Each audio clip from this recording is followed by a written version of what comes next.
pretty high-profile political candidate. Everyone knows about the great David Glass around here. You weren't that tough to find. Why are you here? I have some news you might want to hear in person. I thought we were speaking to our lawyers from now on. I think you'll want to hear me out. I don't think 5 minutes.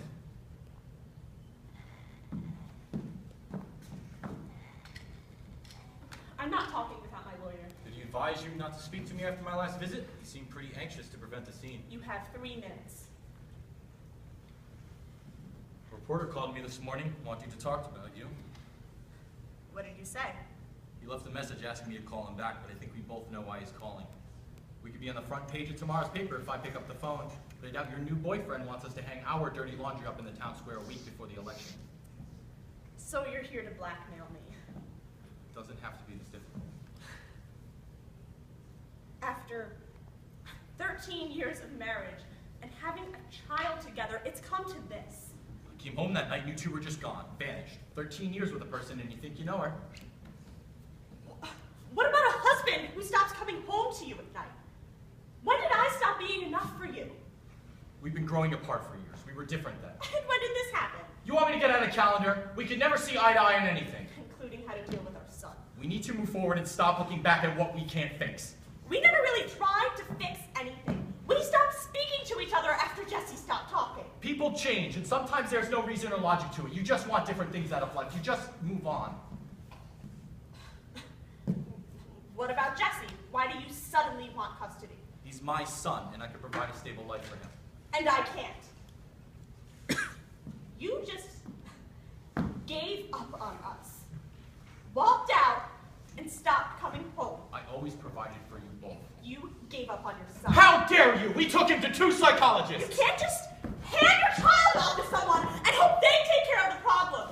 You can't put him on medication and walk away. That's not what we were doing. Oh, I didn't say you give up your child. No. Instead, you gave up on me and found someone else. I don't have to listen to this. I have a right as a father! You should have exercised that right when he was waiting for you at the door and you never came home! Oh, come on. Is she worth it? What? Just tell me. When you didn't come home, was it her? Look, all you want to do is blame someone, and I'm not— I'm still your— On paper!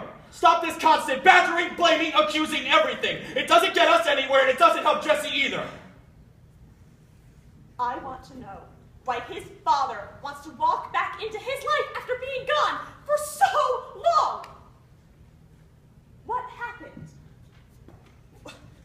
Do you suddenly feel guilty for all the times you weren't there for him? Has it just occurred to you that maybe Jesse stopped talking when you stopped caring? He understands the pressure I was under. He's 12 years old, Mark.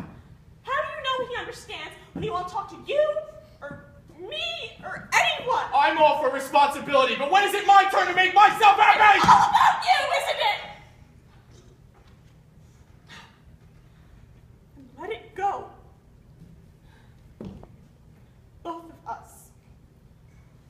We're starting over here. Is he getting professional help? When he stopped talking, we put too much pressure on him. We were all over him and trying something new. You mean that camera hanging around his neck? He takes it everywhere with him. That's the crazy artist talking, not a professional doctor. Never try to understand. And you think that's healthy? You think that's the answer? Some cheap old camera? If he starts developing pictures, he can start communicating again. It's better than medication or doctors who want to hook him up to a machine and get into his head. You're obviously not thinking clearly anymore. I have to return a phone call. Before you pick up the phone, think of your son. For once, try to think of someone besides yourself. I think you're here because of her. Or to relieve yourself of some guilt. I'm done here. Do you really want to expose him to this kind of attention if this gets into the papers? That would be pretty careless for the loving father. You should have thought of that before you moved in with a politician. This could drag on for months, maybe years, or we can end this within a few days. It's your call. Get out.